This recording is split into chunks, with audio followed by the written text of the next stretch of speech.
तर्क ये होता है कि जब तक मैं चमत्कार ना देखूं मेरा उस पर विश्वास नहीं हो सकता। मैंने कोई चमत्कार नहीं देखा है निर्मलजीत जी।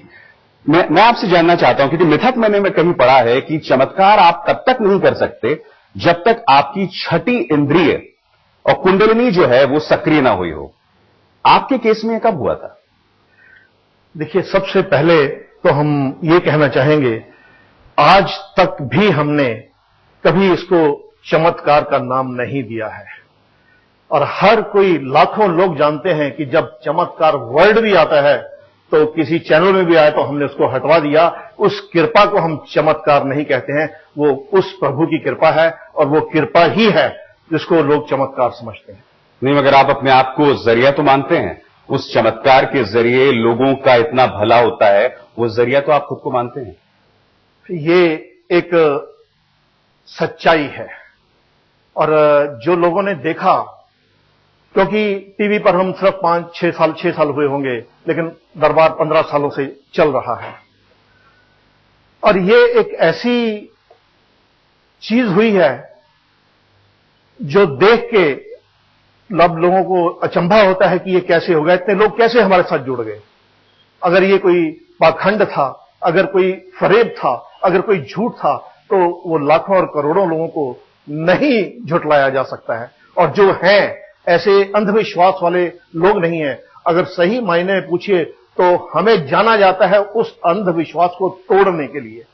हम उस अंधविश्वास के खिलाफ हैं जो ब्लाइंडली लोग करते हैं। हमारे आज ये सिर्फ आज की बात नहीं, जिस समय से, जिस दिन से हमने ये शुरू किया है, तो हमारा मकसद, क्योंकि लोग जो इस पाखंड में फंसे हुए थे, जो यंत्र मंत्र, आप हमारा अगर प्रोग्राम भी देखते होंगे तो हम लिखते हैं ना कोई यंत्र, ना हम बेचते हैं, ना कोई हम ऐसा उपाय बताते हैं कि आप ये करिए, लेकिन फिर भी कृपा जाती है। क्योंकि वो क्यों जाती है? कि वो उनकी कृपा साथ जुड़ जाती है। लेकिन ये कृपा ऐसी नहीं जिसको पैसों से खरीदा जा सके। नहीं, मगर निर्मल जी, सवाल यही तो है, कितने लोग मंदिर जाते हैं, भगवान के सामने शीश झुकाते हैं, उनकी तो दुआएं कभी पूरी नहीं होती, मगर आपके जरिए क्यों हो रही हैं? आप उस चमत्कार का दावा अप्रत्यक्ष तौर पर ही सही कैसे कर रहे हैं? देखिए, हमने जिसको भी भेजा है, अगर आप हमारे समागम देखिएगा तो हर किसी को, किसी धर्म विशेष के लिए नहीं, चाहे वो किसी भी धर्म का है, चाहे वो हिंदू हैं या सिख हैं, मुस्लिम हैं, क्रिश्चियन हैं, हमारे पास हर धर्म के लोग आते हैं। और जहां जहां जो उसकी कमी आ रही हमारे सामने है, तो हम उसको वहीं भेजते हैं, मंदिर में भेजते हैं। ये नहीं कहते कि हमारे पास आके ये पूजा करवा दो तो आप ठीक हो जाओगे।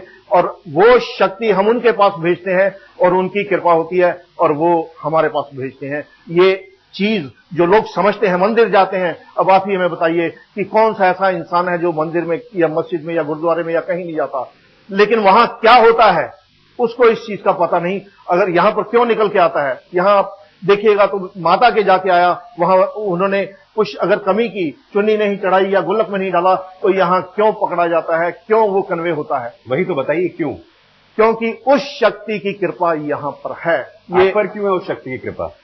ये तो उस शक्ति से पूछिए ऐसा क्यों है। इसका जवाब इतना जरूर है कि इसमें सच्चाई है। और वो लाखों लोगों ने महसूस किया है कि जो आदमी कुछ बेचता नहीं है, अपने पास बुलाता नहीं है, पहले कभी अपॉइंटमेंट भी देते थे लेकिन वो भी नहीं देते हैं, ना कोई सामान बेचते हैं, ना कोई आश्वासन देते हैं, लेकिन वो कमियां जो हमारे सामने आती हैं, और वो कमियां जब पूरी होती हैं, उनको जो पॉइंट आउट होता है, तो वो कृपा जाती है। और वो कृपा जब साथ जुड़ जाती है तो वो काम बनने लगते हैं। और वो शक्तियां जो हैं उनको सिर्फ भावना चाहिए होती है, और वो भावना जब सही है तो वो हरेक के ऊपर कृपा करते हैं। कई बार क्या होता है कि ये एक ऐसा विशाल उनका सिलसिला है शक्तियों का, जिन लोगों ने ये समझ रखा था कि शक्तियों को सिर्फ फोटो लगा ली या मूर्ति लगा ली तो हमने पूजा कर ली, लेकिन साथ में यंत्र और मंत्र